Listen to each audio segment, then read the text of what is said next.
Bismillahirrahmanirrahim. Assalamu alaikum students.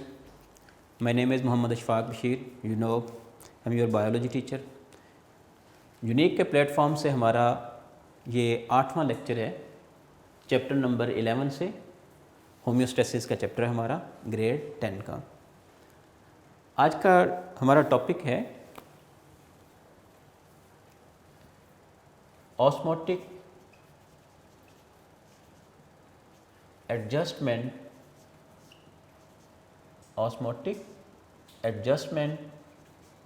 In plants. तो osmotic adjustment in plants जो है, हम इस टॉपिक को पढ़ने जा रहे हैं। बेटा, टॉपिक की तरफ जाने से पहले हमने जो प्रीवियस लेक्चर में कुछ सीखा उसके हवाले से कुछ आपसे पूछना चाहूँगा और कुछ मैं ऐड करूँगा ताकि ये टॉपिक जो है ये भी हमारे समझने में आसानी हो सके। आज का हमारा टॉपिक है osmotic adjustment in plant.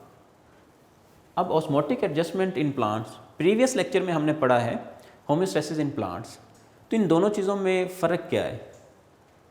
Homeostasis जो है वो ओवरऑल हमने बात की, लेकिन उसमें होम्योस्टेसिस के टॉपिक में लेक्चर नंबर 7 में हमने एज अ होल एक्सक्रीशन की बात की थी।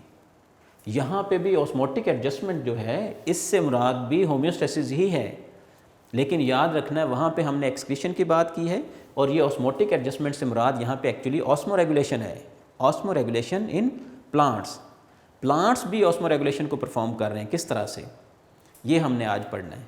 फिर से रिपीट कर रहा हूँ, हमने प्रीवियस लेक्चर में एक्चुअली एक्सक्रीशन इन प्लांट्स को डिस्कस किया है, जिसको आपकी बुक में उसने नाम दिया होम्योस्टेसिस इन प्लांट्स। अब हम ऑस्मोटिक एडजस्टमेंट इन प्लांट्स की बात कर रहे हैं। ऑस्मोटिक एडजस्टमेंट, असल में ऑस्मोटिक एडजस्टमेंट जो है ऑस्मो रेगुलेशन का दूसरा नाम है। सो हम ऑस्मो रेगुलेशन इन प्लांट्स की बात कर रहे हैं। तो हमने 3 प्रोसेसेस पढ़े थे। लेक्चर नंबर 6 में हमने 3 प्रोसेसेस को डिस्कस किया था। ऑस्मो रेगुलेशन, नंबर 2 पे हमने थर्मो रेगुलेशन और नंबर 3 पे हमने एक्सक्रीशन को डिस्कस किया। तो हमने प्रीवियस लेक्चर में एक्सक्रीशन इन प्लांट्स की बात की। अब है ऑस्मो रेगुलेशन इन प्लांट्स, जिसको हमने आपकी बुक में उसने ऑस्मोटिक एडजस्टमेंट का नाम दिया। अब प्रीवियस लेक्चर में मैंने आपको यह भी बताया कि प्लांट्स जो हैं उनमें एक तो प्लांट्स जो हैं उनकी क्लासिफिकेशन अगर की जाए तो प्लांट्स जो हैं वो उनका कह लें कि बहुत ही ज़्यादा तादाद में है प्लांट्स। अब हर तरह के जो प्लांट्स हैं उनमें डिफरेंट टाइप के वेस्ट मटेरियल भी प्रोड्यूस होते हैं, उनमें डिफरेंट टाइप के जो है मैकेनिज़म्स चल रहे होते हैं, प्रोसेसेस चल रहे होते हैं।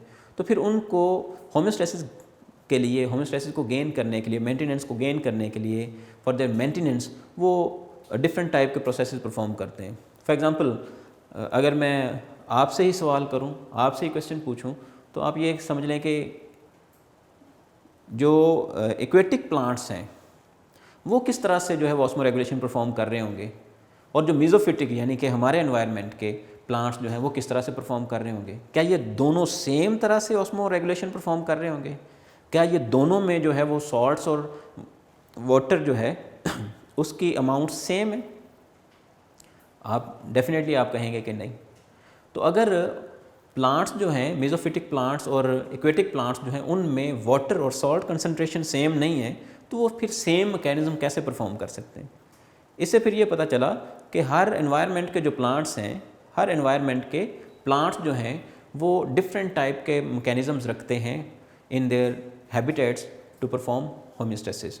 सो हम ऑस्मो रेगुलेशन इन प्लांट्स की बात करने जा रहे हैं।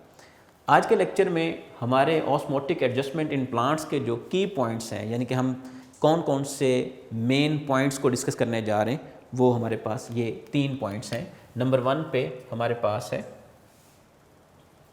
हम डिस्कस करेंगे osmotic adjustment in hydrophytes. Then we will discuss osmotic adjustment in xerophytes. Then we will discuss osmotic adjustment in halophytes.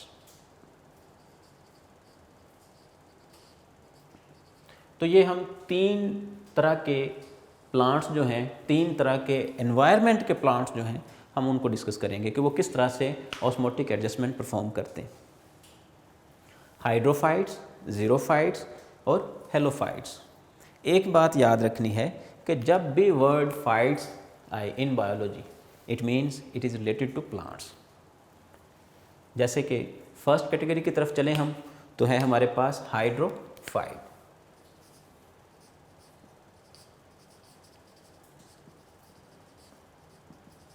Hydrophytes, याद रखना हम क्या डिस्कस कर रहे हैं, ऑस्मोटिक एडजस्टमेंट इन हाइड्रोफाइट्स।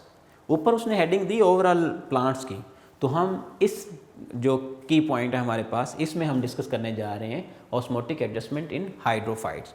अब यहाँ पे हाइड्रो और फाइट्स, ये 2 हमारे पास वर्ड हैं, इससे हमारे पास टर्म बनी है हाइड्रोफाइट। हाइड्रो जो है वाटर और फाइट्स प्लांट्स, तो हाइड्रोफाइट्स वाटर प्लांट्स, यानी कि हम ये कह सकते हैं ये असल में एक्वेटिक प्लांट्स की बात की जा रही है। एक्वेटिक प्लांट्स की बात की जा रही। अब मैंने आपकी सहूलत के लिए मैं हाइड्रोफाइट्स जो हैं इनको पहले डिस्कस करेंगे कैसे प्लांट्स होते हैं, उसके बाद हम इनकी प्रॉपर्टीज़ को डिस्कस करेंगे, प्रॉपर्टीज़, और उसके बाद हम इसको डिस्कस करेंगे कि इनमें क्या एडेप्टेशंस हैं, इन्होंने अपने आप को कैसे मोल्ड किया हुआ है अकॉर्डिंग टू देयर एनवायरनमेंट के ऑस्मोटिक एडजस्टमेंट को परफॉर्म कर सकें, ऑस्मो रेगुलेशन को परफॉर्म कर सकें। पहले नंबर पे तो हाइड्रोफाइट्स जो हैं, जैसे कि नाम से जाहिर है कि ये एक्वेटिक प्लांट्स हैं, तो एक्वेटिक प्लांट्स जो हैं ये डेजर्ट्स में मौजूद होते हैं? नहीं, डेफिनेटली ये जो है वाटर में मौजूद हैं। इसका मतलब फिर ये है कि एक्वेटिक प्लांट्स जो हैं इनको किसी किस्म की वाटर शॉर्टेज का सामना नहीं करना पड़ता। फिर एक्वेटिक प्लांट्स जो हैं ये कह सकते हैं कि वाटर, अगर इनको वाटर जो है कंसंट्रेशन या वाटर शॉर्टेज का जो है वो सामना नहीं करना पड़ता, तो इसका मतलब ये है कि इनकी बॉडी में जो है वो एक्सेसिव वाटर होगा। अब पिछले लेक्चर में हमने ये पढ़ा है कि वाटर जो है उसको भी रिमूव किया जाता है, तो वाटर को रिमूव किया जाता है, इनकी बॉडी में तो वाटर बहुत ज़्यादा होगा, क्या उसको रिमूव नहीं किया जाएगा? जी डेफिनेटली। फिर उसके लिए फिर स्पेशल मैकेनिज़्म जो है परफॉर्म करते हैं, स्पेशल जो है वो एडेप्टेशंस इन्होंने की हुई हैं प्लांट्स ने।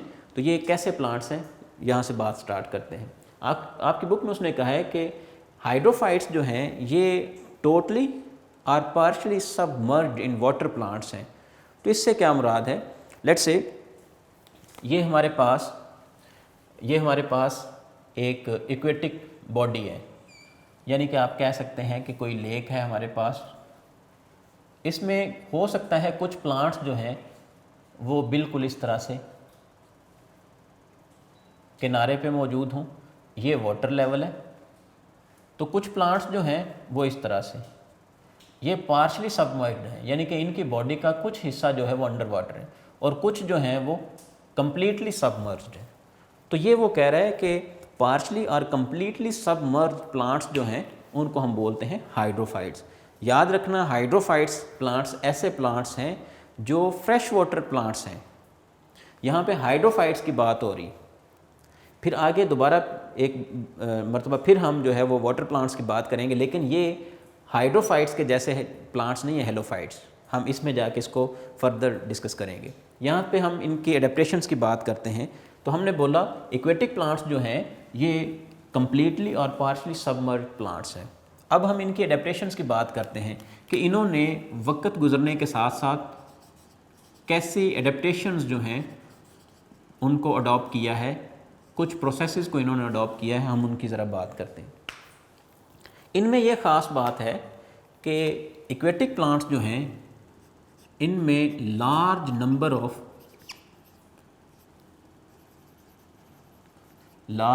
ऑफ स्टोमेटा मौजूद है ऑन अपर सरफेस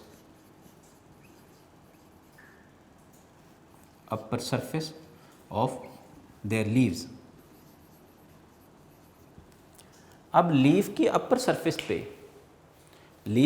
सरफेस पे लार्ज नंबर ऑफ स्टोमेटा मौजूद हैं, और हमें पता है कि स्टोमेटा कैसा स्ट्रक्चर है। स्टोमेटा जो है वाटर और गैसेस वगैरह जो है उनके एक्सचेंज, उनकी एलिमिनेशन के लिए जो है वो ये स्ट्रक्चर नेचर ने जो है वो प्लांट्स को अता की।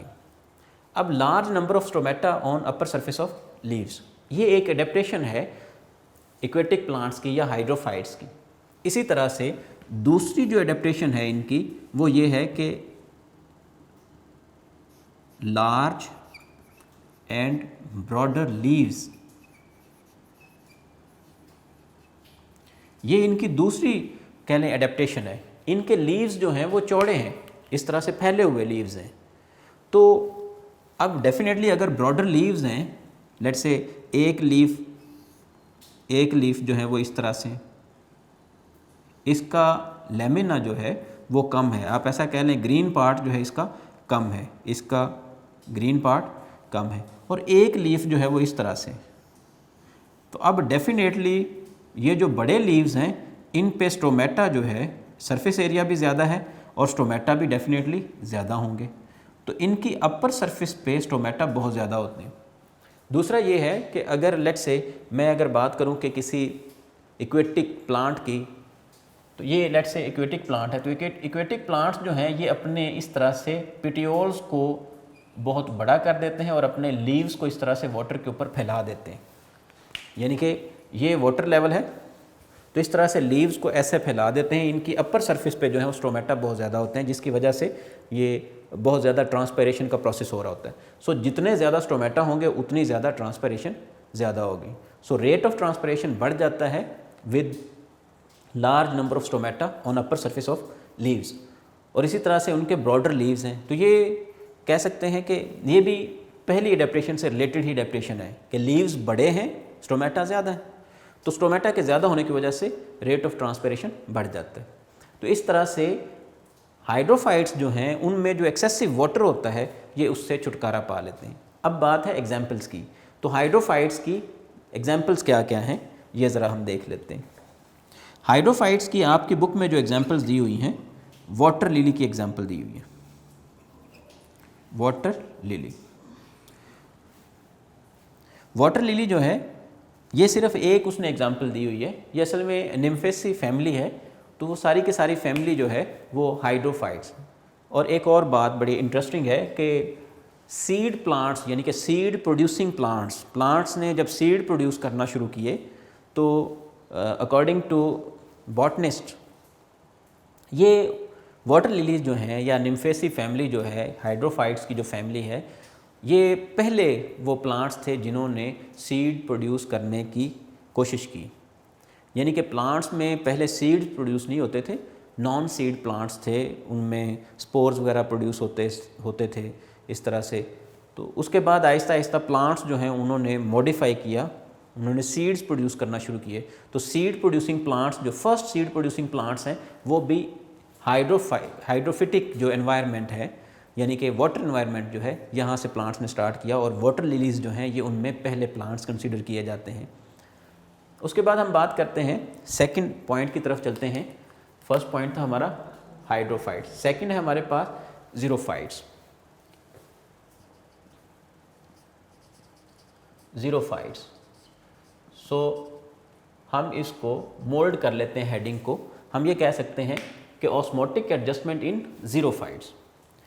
अब ज़ीरोफाइट्स जो हैं ये टर्म भी जो है वो दो वर्ड से है, ज़ीरोफाइट्स।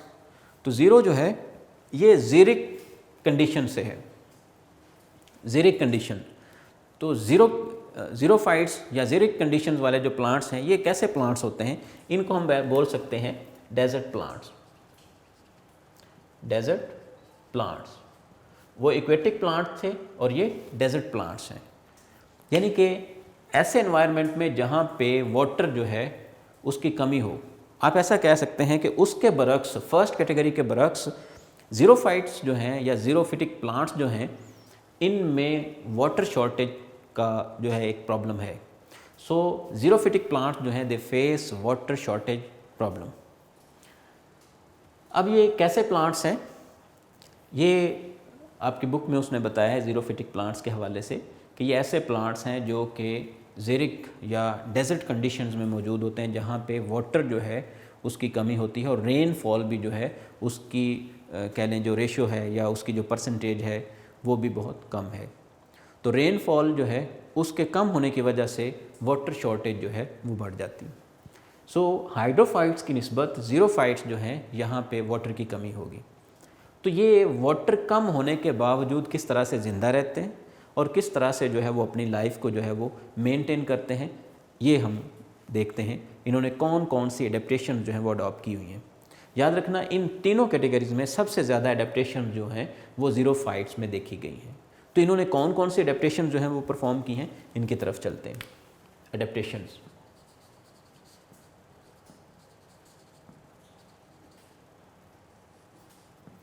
जी, चंद एक एडेप्टेशंस की हम बात करेंगे। इसमें हमने देखा कि लार्ज नंबर ऑफ स्टोमेटा, याद रखना यहाँ पे स्टोमेटा जो है वो कम हो गए और कुछ और चीज़ें जो हैं इन्होंने कुछ और एडेप्टेशन जो हैं वो इन्होंने परफॉर्म की हैं। हम फर्स्ट एडेप्टेशन की तरफ चलते हैं, थिक एंड वैक्सी क्यूटिकल। जी, व्हाट इज़ क्यूटिकल? हम पहले डिस्कस कर चुके हैं cuticle. What is cuticle? Cuticle जो है ये हमने बोला था कि ये एक वैक्सी लेयर है कि लीव्स के अपर सरफेस पे, लोअर सरफेस पे जो है मौजूद होती है, इवन स्टेम पे भी मौजूद होती है। ये एक वैक्सी लेयर है। क्यूटिकल जो है ये एपिडर्मिस के ऊपर एक कवरिंग है वैक्स की, हम इसको बोलते हैं क्यूटिकल। तो क्यूटिकल जो है मेनली कई एक वैक्सेस और मेनली दो कंपाउंड्स पर मुश्तमिल है, क्यूटिन एंड क्यूटेन। तो दो कंपाउंड्स पर मुश्तमिल जो है वो क्यूटिकल। तो क्यूटिकल जो है ये क्या करती है, ये प्रिवेंट करती है, थिक एंड वैक्सी क्यूटिकल जो है ये प्रिवेंट करती है लॉस ऑफ वाटर को। सो ये किस लिए है? To prevent loss of water.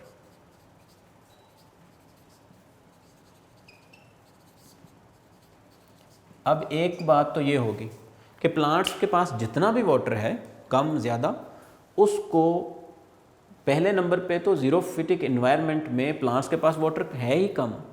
अब जितना भी वाटर है उसको कंजर्व करना, उसको जो है उसको लॉस होने से, उसको जो है वो ज़ाया होने से बचाने के लिए नेचर ने इनको ये एडेप्टेशन प्रोवाइड की है, ये कह लें कि प्रॉपर्टी दी हुई है कि इन्होंने अपनी क्यूटिकल जो है उसको थिक और वैक्सी बना लिया हुआ। नंबर 2 पे less number of stomata, less number of stomata. Number 3 पे सक्कुलेंट ऑर्गन्स। ये सक्कुलेंट ऑर्गन्स ये एक ऐसी टर्म है कि जो कि बोर्ड में भी कई बार पूछी जा चुकी है। What are succulent organs? तो ये सक्कुलेंट ऑर्गन्स जो हैं ये भी इनकी एक एडेप्टेशन है। सक्कुलेंट ऑर्गन्स कैसे ऑर्गन्स होते हैं? असल में ये जो ज़ीरोफिटिक प्लांट्स हैं, ज़ीरोफिटिक प्लांट्स अपने रूट्स और स्टेम के अंदर कुछ स्पेशलाइज्ड नेचर के पेरेन्काइमा सेल्स रखते हैं। फिर से रिपीट कर रहा हूँ कि सक्कुलेंट ऑर्गन्स जो हैं ये असल में स्टेम्स एंड रूट्स हैं ऑफ ज़ीरोफिटिक प्लांट्स। याद रखना है, बाज़ बच्चे इसका आंसर लिखते हुए सक्कुलेंट ऑर्गन्स जो हैं वो लिख देते हैं कि स्पेशल टाइप के पेरेन्काइमा सेल्स मौजूद हैं, these parenchyma cells are known as succulent organs. इसको ज़रा ज़हन नशीन फरमा लें कि सक्कुलेंट ऑर्गन्स जो हैं ये असल में स्टेम्स और रूट्स को बोल रहे हैं।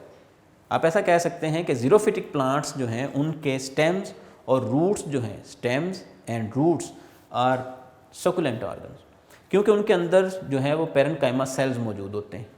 उनके अंदर रूट्स के अंदर, स्टेम्स के अंदर पेरेन्काइमा सेल्स मौजूद होते हैं। That's why these stems and roots are known as succulent organs. तो आप ऐसा कह लें कि रूट्स और स्टेम्स जो है वो सक्कुलेंट ऑर्गन्स हैं। तो सक्कुलेंट ऑर्गन्स का काम क्या होता है? इनका काम भी यही है, to prevent loss of water. असल में इसको मोल्ड किया हुआ इस तरह से कि सक्कुलेंट ऑर्गन्स जो हैं इन्होंने वाटर जो है उसको सेव किया हुआ है। सक्कुलेंट ऑर्गन्स ने वाटर को सेव किया हुआ है। तो सक्कुलेंट पेरेन्काइमा सेल्स जो हैं इनकी नेचर आप लोगों ने ग्रेड 9 में पढ़ी हुई है। पेरेन्काइमा सेल्स ऐसे सेल्स होते हैं, फ्लफी सेल्स हैं और सिंगल सेल वॉल इनमें मौजूद होती है, प्राइमरी सेल वॉल, जिसकी वजह से जो है ये फ्लफ़ी सेल्स हैं और इनमें बहुत ज़्यादा जो है वाटर फिल हो सकता है। ये अपने वॉल्यूम से, ये अपने एरिया से कहीं ज़्यादा वाटर जो है उसको सेव कर सकते हैं। सो सकुलेंट ऑर्गन्स जो हैं ये पेरेन्काइमा सेल्स की वजह से हैं, ना कि पेरेन्काइमा सेल्स जो हैं वो सकुलेंट ऑर्गन्स हैं। इस बात को ज़रा जहन नशीन फरमाना है कि सकुलेंट ऑर्गन्स असल में रूट्स और स्टेम्स हैं, ना कि parenchyma cells. Although parenchyma cells जो हैं वह उनकी वजह से ही स्टेम्स और रूट्स जो हैं वो सकुलेंट ऑर्गन्स कहला रहे हैं। तो पेरेन्काइमा सेल्स क्या करते हैं, वो वाटर को सेव करते हैं। अब डेजर्ट कंडीशंस में, ज़ीरोफिटिक कंडीशंस में वाटर जो है उसको बचाया जा रहा है। ये देखें ज़रा, यहाँ पे भी वाटर को प्रिवेंट किया गया जो है वो उसको ज़ाया होने से, यहाँ पे भी लेस नंबर ऑफ स्टोमेटा जो हैं इस वजह से, और इसी तरह से सकुलेंट ऑर्गन्स जो हैं उनके ज़रिए से भी। नंबर 4 पे अगर हम देखें, नंबर 4 पे larger and longer roots, larger and longer roots. तो जो इनकी रूट्स होती हैं वो बड़ी और कहीं दूर दूर तक जो है वो फैली हुई जो है वो रूट्स मौजूद होती हैं। सो ये इनकी एडेप्टेशंस हैं। अब इनके एग्जांपल्स की अगर इनके एग्जांपल्स की तरफ चलें तो इनके एग्जांपल्स में हमारे पास हैं कैक्टस प्लांट्स, कैक्टस प्लांट्स। तो कैक्टस प्लांट्स जो हैं ये कैक्टाई हम बोल रहे हैं यहाँ पे प्लरल, तो कैक्टस जो है सिंगुलर है। कैक्टस प्लांट्स जो हैं ये बेशुमार हैं, करीबन ये 1750 के करीब जो है वो अब तक डिस्कवर हो चुके हैं कैक्टस प्लांट्स। नेक्स्ट हम बात करते हैं, हमारे पास आज का जो लास्ट पॉइंट है हेलोफाइट्स। तो हम अपने थर्ड पॉइंट की तरफ चलते हैं, दैट इज़ हेलोफाइट।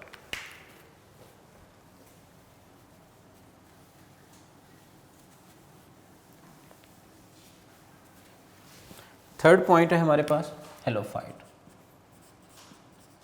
अगेन नाम से जाहिर है हेलोफाइट्स। हेलोफाइट्स, जिस तरह से आपने हेलोजेंस का वर्ड जो है वो यूज़ किया है इन केमिस्ट्री, तो हेलो का मतलब है यहाँ पे सॉल्ट और फाइट्स प्लांट्स, यानी कि असल में हेलोफाइट्स ऐसे प्लांट्स को बोला जाता है जो सी वाटर में मौजूद होते हैं। सो आप ये कह सकते हैं कि ये सी वाटर प्लांट्स हैं, सी वाटर प्लांट्स। सी वाटर प्लांट्स जो हैं ये भी वाटर प्लांट्स और हाइड्रोफाइट्स भी वाटर प्लांट्स हैं, लेकिन ये फ्रेश वाटर प्लांट्स हैं, इनको हम सी वाटर प्लांट्स बोल रहे हैं। दोनों में फ़र्क क्या है, आप खुद जानते हैं कि फ्रेश वाटर जो है उसमें सॉल्ट्स ना होने के बराबर हैं, जबकि सी वाटर में जो है वो सॉल्ट कंसनट्रेशन बहुत ज़्यादा होती है। सो सॉल्ट कंसनट्रेशन बहुत ज़्यादा होने की वजह से, सॉल्ट कंसनट्रेशन बहुत ज़्यादा होने की वजह से प्लांट्स जो हैं इनको अपना रवैया, अपने एडेप्टेशंस को चेंज करना पड़ता है, वो अडेप्ट करते हैं डिफरेंट मैकेनिज़म्स को। हाइड्रोफाइट्स की निस्बत यहाँ पे अगर हम देखें हेलोफाइट्स, यहाँ पे हमने कहा कि हाइड्रोफाइट्स जो हैं इनमें एक्सेसिव वाटर है, इनमें एक्सेस वाटर है। ये इनका मसला था कि जो एक्सेसिव वाटर है इसको कैसे ठिकाने लगाया जाए, इससे कैसे छुटकारा पाया जाए, इनका मसला ये था। जबकि यहाँ पे मसला जो है हेलोफाइट्स की अगर बात की जाए तो यहाँ पे मसला ये है कि एक्सेसिव सॉल्ट्स हैं, एक्सेसिव सॉल्ट्स हैं, तो इन सॉल्ट्स के कैसे छुटकारा पाया जाए। तो हेलोफाइट्स जो हैं वो हाइड्रोफाइट्स से टोटली जो हैं वो अपोजिट है। तो हेलोफाइट्स जो हैं इन्होंने कैसी एडेप्टेशन परफॉर्म की हुई हैं, कौन कौन सी एडेप्टेशन परफॉर्म की हुई हैं, उनकी ज़रा हम बात करते हैं। इसकी तरफ जाने से पहले हेलोफाइट्स जो हैं उनको ज़रा समझने के लिए हमें एक डेफिनेशन की तरफ जाना पड़ेगा। आप लोगों ने ग्रेड 9 में पढ़ा osmosis. What is osmosis? Osmosis क्या है? ऑस्मोसिस जो है इसको हम डिफ़ाइन करते हैं, आप लोगों ने पढ़ा है कि ये असल में है movement of water. It is movement of water from hypotonic to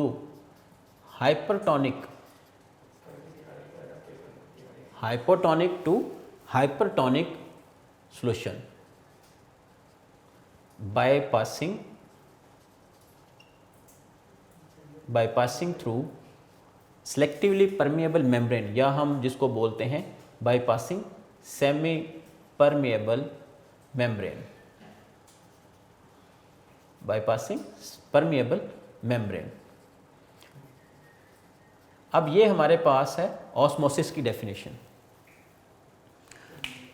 movement of water from hypotonic to hypertonic. आप लोगों को पता है हाइपोटोनिक जो है इसको हम बोलते हैं ये डाइल्यूट सॉल्यूशन है, और हाइपरटोनिक जो है ये कंसंट्रेटेड सॉल्यूशन है। तो यहाँ से हमें ये बात समझ में आई कि वाटर जो है वो हमेशा मूव करता है कम सॉल्ट से ज़्यादा सॉल्ट्स की तरफ। मैं आपको एक रूल बता देता हूँ, इसको ज़रा आपने जहन नशीन फरमाना है कि ये लाइन आपने हमेशा जहन नशीन फरमानी है। बायोलॉजी में आपको जब भी बात होगी इंशाअल्लाह अज़ीज़ ये लाइन काम देगी। Water always follows salts. Water always follows salts, यानी कि सॉल्ट्स जिस तरफ होंगे वाटर उस तरफ मूव करेगा। सॉल्ट कंसंट्रेशन जहाँ ज़्यादा होगी वाटर जो है वो उस तरफ को मूव करेगा। अब यहाँ पे आप देखें ऑस्मोसिस में भी यही होता है कि हाइपोटोनिक से यानी कि लेस सॉल्ट से मोर सॉल्ट कंसंट्रेशन की तरफ मूव कर रहा है वाटर। तो वाटर की जो मूवमेंट है वो हाइपोटोनिक टू हाइपरटोनिक हो रही है। अब हेलोफाइट्स में ऐसा होता है, हेलोफाइट्स में चूँकि जो है वो सॉल्ट्स जो हैं वो उनके एनवायरनमेंट में सॉल्ट्स ज़्यादा हैं। अब ऐसा होता है कि उनकी बॉडी का जो वाटर है वो भी फिर सी वाटर में शामिल हो जाएगा। इसको इस तरह से समझें, लेट्स से ये हमारे पास प्लांट है, ये हमारे पास सी प्लांट है, ठीक है। तो सी प्लांट जो है, सी वाटर प्लांट जो है ये उसका एक्सटर्नल एनवायरनमेंट है। तो उसके इनसाइड बॉडी जो वाटर है वो मूव करेगा टुवर्ड सॉल्ट्स, क्योंकि बाहर आउटसाइड एनवायरनमेंट में सॉल्ट्स ज़्यादा हैं तो वाटर मूव करेगा सॉल्ट्स की तरफ। बॉडी से वाटर मूव करेगा आउटसाइड एनवायरनमेंट। इसका मतलब फिर ये है कि अगर हेलोफाइट्स कोई अडेप्टेशन परफॉर्म नहीं करते, कोई कह लें मैकेनिज़्म परफॉर्म नहीं करते, तो फिर उनका जो नॉर्मल बॉडी वाटर है वो भी शामिल हो जाएगा इनटू सी वाटर।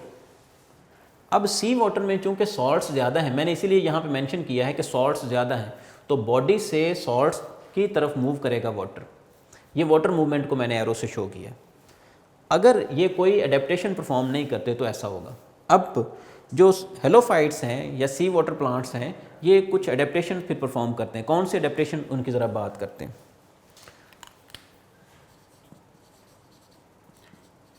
ये सबसे इम्पॉर्टेंट एडेप्टेशन जो है, इनमें एक एडेप्टेशन सबसे इम्पॉर्टेंट कंसिडर की जाती है, वो ये है कि accumulation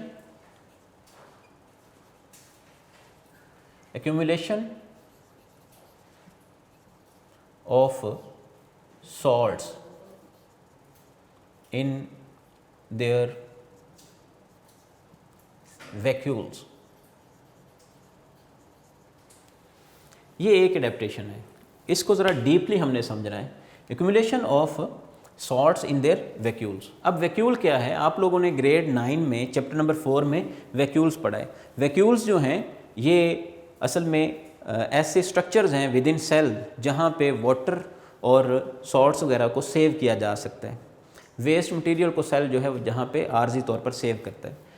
अब इन प्लांट्स के जो सेल्स हैं, लेट्स से ये सेल है एक हेलोफाइट या हेलोफिटिक प्लांट जो है, हेलोफिटिक प्लांट जो है उसका ये एक सेल है लेट्स से।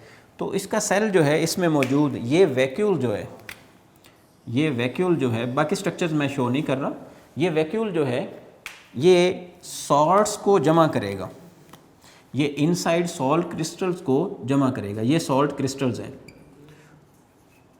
तो अगर एक्टिवली समझते हैं ना, ऐसी मूवमेंट जिसमें फोर्सफुली या एनर्जी कंजम्पशन के ज़रिए से जो है वो प्रोसेस को परफॉर्म करवाया जाए, मूवमेंट को परफॉर्म करवाया जाए। सो आउटसाइड टू इनसाइड जो है वो सॉल्ट्स को यहाँ पे जमा कर लिया जाता है हर एक सेल में।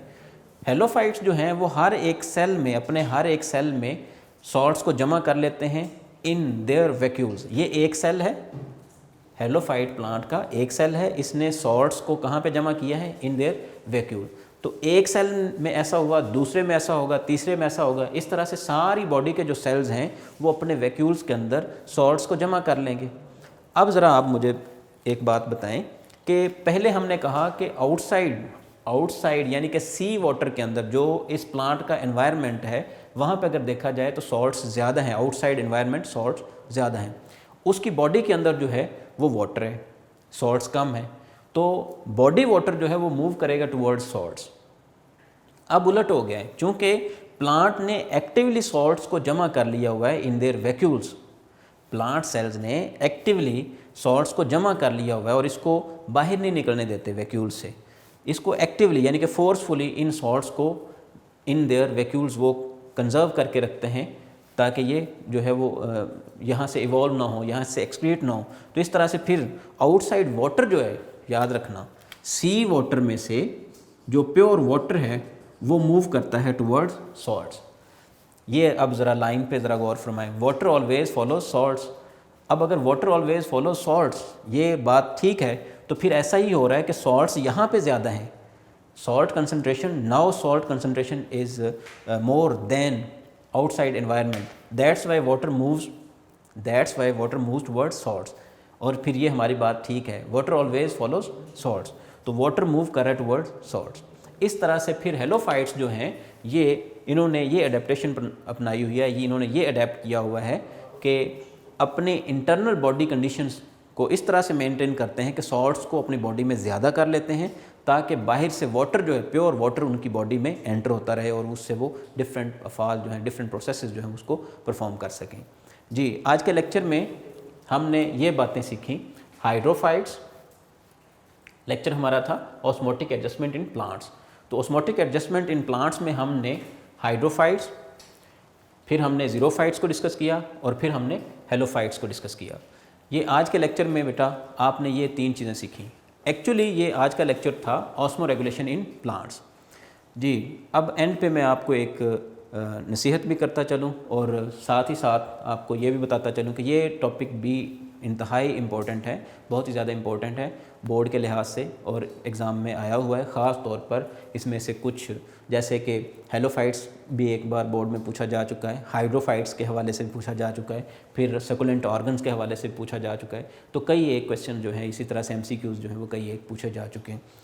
तो आज की नसीहत ये है कि बेटा कि इल्म की इंतहा अदब है। हम इल्म इसलिए हासिल कर रहे हैं ताकि हम अदब सीखें। अब अदब क्या है? हज़रत अली मुर्तज़ा रज़ियल्लाहु तआला अन्हु के मुताबिक अदब तमाम ज़िंदगी हम कैसे गुजारते हैं ये अदब है, ये हुस्न सलूक है। तमाम ज़िंदगी यानी कि उठना बैठना चलना फिरना ये अदब है। हमें अदब से अगर हम स्टार्ट करें तो हमें इल्म जो है उसकी रोशनाई जो है, इल्म की जो हकीकत है उससे अल्लाह ताला ख़ुद ही हमें रोशनास करवा देंगे। तो इल्म हम इसलिए हासिल करते हैं ताकि हम अदब सीखें। हमें चाहिए कि हम जो है वो अपने से बड़े छोटे तमाम से जो है वो हमें मामलात तय करना आना चाहिए। हम किस तरह से जो है वो अपने से बड़े और छोटे से जो है पेश आएँ, ये सारे आदाब हैं। याद रखना, अदब का मतलब कतन रिस्पेक्ट नहीं है कि जी अपने टीचर की रिस्पेक्ट करें, अपने पेरेंट्स की रिस्पेक्ट करें, नहीं। हर एक बात जो है वो अदब में आएगी। मैंने उठना कैसे है, मैंने बैठना कैसे, मैंने किस तरह से बात करनी है, बड़े से बात कैसे करूं, छोटे से कैसे बात करूं, ये सारे आदाब हैं। तो हमें जो है वो आदाब सीखने हैं, ये है अदब। अगर हम इल्म इसलिए हासिल नहीं कर रहे कि जी हम जो है वो किसी बड़ी पोस्ट पे जो है वो चले जाएंगे, हमें पहले एक बड़ा इंसान बनना है, एक अच्छा इंसान बनना है। उसके लिए हमारे अंदर जो है वो अदब मौजूद होना चाहिए। हमें आदाब सीखने हैं, चलना फिरना उठना बैठना, ये सारे आदाब हमें आने चाहिए।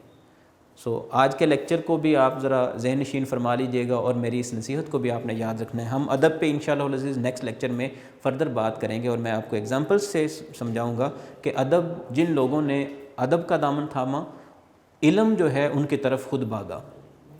तो उलमा आइमा के करीब जो है एक मुतफ़िका एक लाइन बोली जाती है, एक जुमला बोला जाता है कि अदब का एक बाब सीख लेना इल्म के 70 बाब सीखने से, 70 चैप्टर्स ऑफ इल्म जो है, नॉलेज जो है, उसको सीखने से कहीं बेहतर है अदब का एक बाब सीख लेना।